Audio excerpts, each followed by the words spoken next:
closure under addition. Means when we take two numbers for addition and the resultant one, we get a number also. When these two are from same group of numbers and the resultant one is also from the same group from which we take these numbers. For example, -1 plus -2 gives -3. This is also an integer. This is also an integer, and the resultant one is also an integer.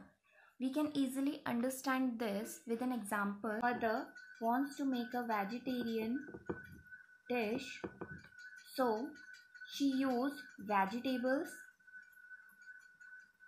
and ingredients from vegetation. Means everything is from vegetation. This and this. Then we can say that the things we are adding, they are from the same family and the resultant is also from the same family. We can easily include the resultant one in the family of vegetation from which we take its ingredients. That means it is a condition of closure. Similarly, we could say that integers are closure under addition. That means if we add two integers, we get an integer as a resultant one. So integers are closure under addition. Closure under subtraction. Now in this, we take two numbers and subtract them to get a resultant one. So for this condition, the two numbers which we are subtracting together and the resultant one should be from the same group of number. For example, 5 minus 4 gives 1. That means 5 is also integer, 4 is also integer, and the resultant what we get is also an integer. More example, -8 is a negative integer, is subtract 6 which is a positive integer, and the resultant which we get, see, two same sign will add, so the answer is 14 and we get a sign of negative. So the numbers which we are subtracting, negative integer, positive integer, and the resultant one is negative integer, all of they are integers. So we can say that closure under subtraction is a property possessed by integers. See, in a very short language, integers are closure under addition as well as subtraction. That means when we are taking two integers and subtracting them, we get integer as a result. And when we are adding two numbers, two integers, and we get a result, it is also an integer. Take any two integers, say -12 and 25. On adding, we get 13, which is an integer itself. This property will hold true for any two integers being added. So in general, for any two integers, a and b, a plus b is equal to c, which is an integer.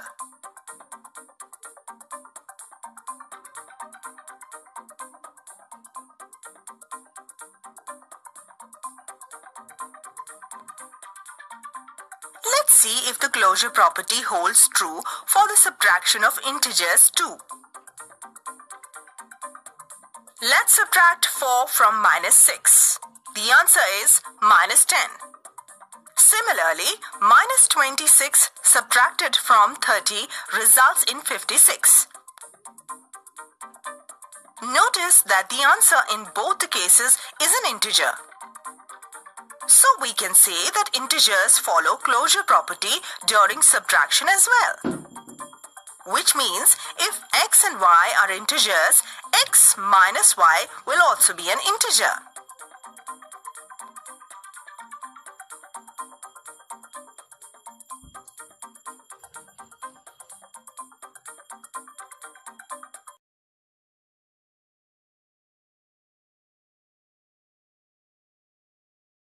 We know that 3 plus 5 is equals to 8 and 5 plus 3 is also equals to 8.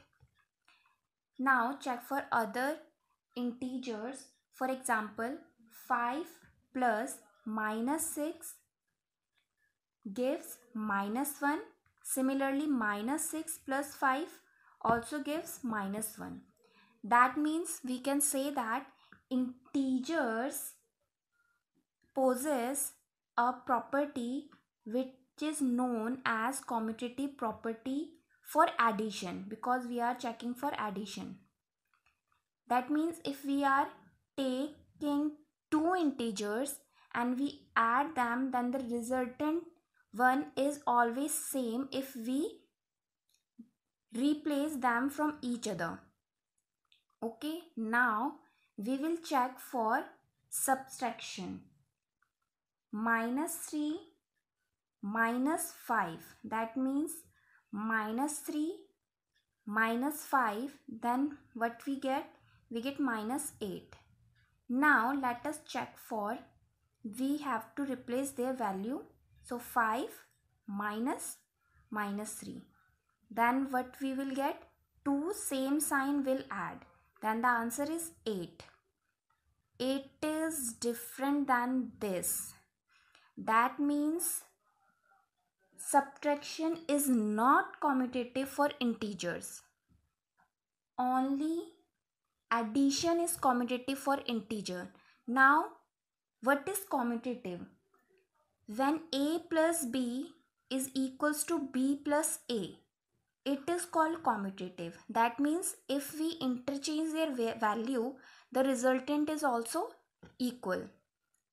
But this property is only possessed for addition, not for subtraction in case of integers. Well, adding sugar to milk or adding milk to sugar does not really make any difference. Does this hold true in case of numbers too? Let's change the order of integers while adding them and see what happens. 7 plus minus 8 whole equals minus 1. Minus 8 whole plus 7 equals minus 1. So, 7 plus minus 8 whole equals minus 8 whole plus 7. This is called the commutative property. The name itself describes the property, as the word commutative means commute or move around. So we can say that in general, for any two integers x and y, x plus y is equal to y plus x.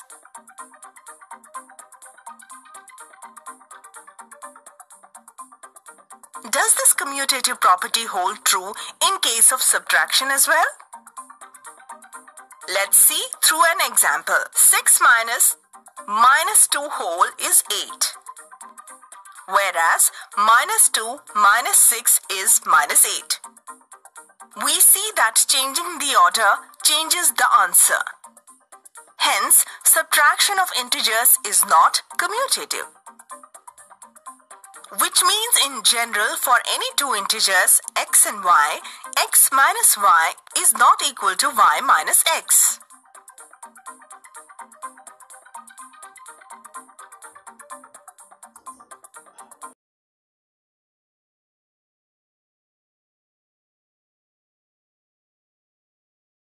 Now, associative property, we know that when we add three numbers,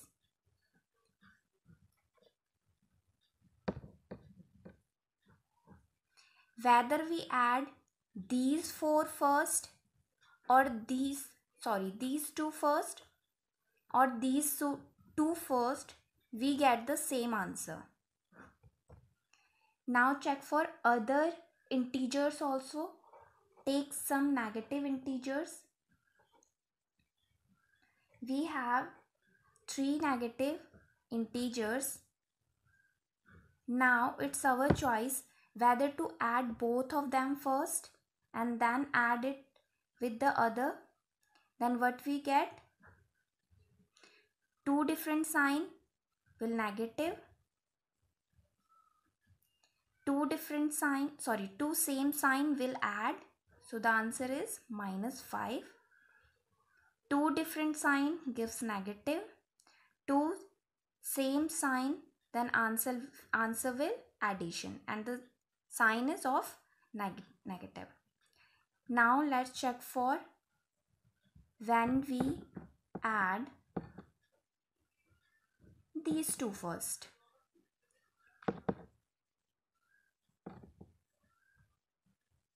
See, -5, two different sign will negative. Two different sign will negative. Two different sign will add and sign of negative. Two different sign we get addition and sign of negative. See, that means we can say that the integers possess an associative property for addition. That means addition is associative for integers, and as of commutative property, subtraction is not associative for integers. It is only for addition. This associative property exactly, it says that whether we add the first two number first and then add it with the third one, or whether we add the last two number first and then add the resultant of these addition with the first one, the answer is always same. This is our associative problem. Consider an example of scores of a contestant in a quiz competition, which are 6, -7 and 5. Now we add them in groups and see if the order is important. First, let's add -7 and +5. It is -2. Adding 6 to it gives 4. Next, let's first add 6 and -7, which is -1. When added to 5 gives 4. So 6 plus -7 plus 5 whole equals to 6 minus 7 whole plus 5. In other words, for any three integers x, y and z, x plus y whole plus z equals x plus y plus z whole. This property is called associative property. The word associative comes from associate or group. It refers to grouping. So the associative property holds good for integers.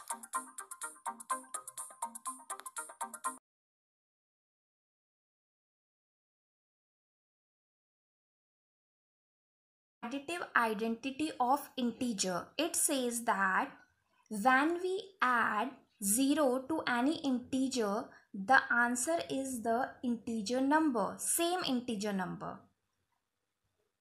For example, -8, when added with 0, it gives -8.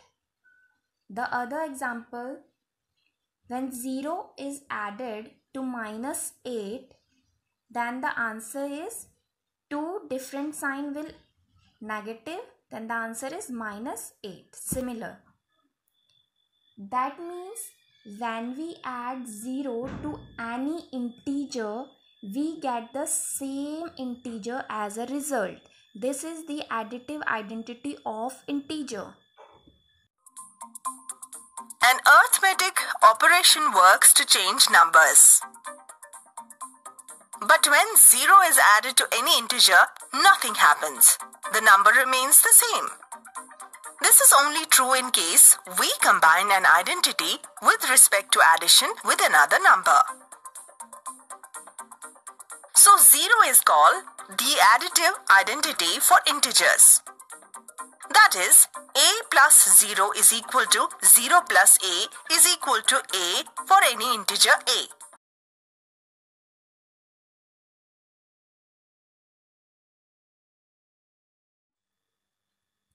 See, these are the question of exercise 1.2. In first question, you have to write down pair of integer whose the first part is sum is -7.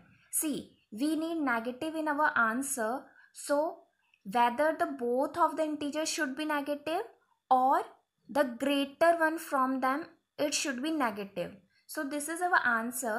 See, when we add these two integers, two different sign will be negative, two same sign, then numbers will add and sign as both of them have negative sign, so the answer will be negative. Similarly, the C part is sum is 0. The sum of two integers should be 0. So it is very easy. The one is negative integer and other is the positive of the same number. That means you can also write 2 plus 2, which is also 0, -5 plus 5, which is also gives 0. So there should be many answers for the same question.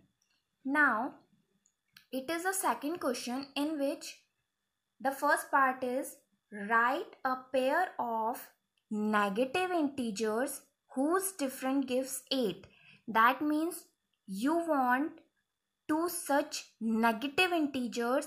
When you subtract them, then your answer should be 8.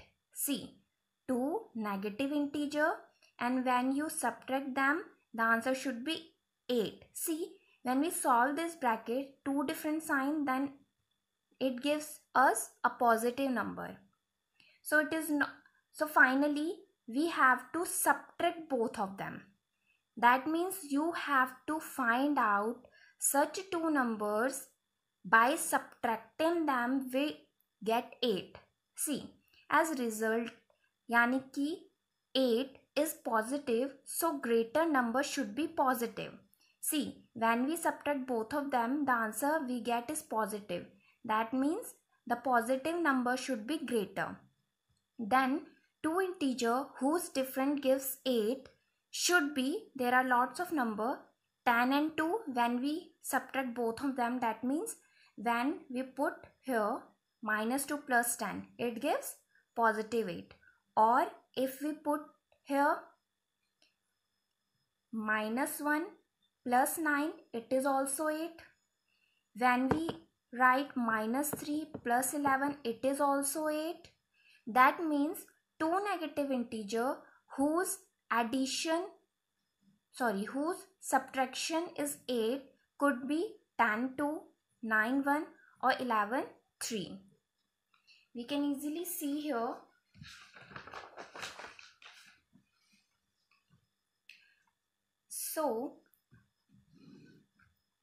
So pair of negative integer whose difference gives us 8 are these and many more. Now see, in third question, in a quiz, team A scored -40, 10 and 0, whereas team B scored 10, 0 and -40 in 3 successive rounds. Now they are asking that which team score more. That means we have to add all the score of all the 3 successive round for team A as well as team B. Okay, and the second part is, can we say that we can add integer in any order? So see, this is our answer. Yes is our answer for this part, because we know that because of the property of association that we can add integers in any order. So it is yes because of the associative property of integer, additive associative property of integer. Now for this part we will solve it. See, this is the score by team A. We will add them. We get -50, and this is the score of team B. We add them and get -50. So the answer is both scored equally, and the second part is whether we can add integer in any order? So answer is yes, because see, the score in first round of team A is equals to the score of team B in third round. Similarly, the third round score of team A is equal to the score of team B in second round. So the score gained by both the teams are same in different rounds. So we can say that integer could be added in any order.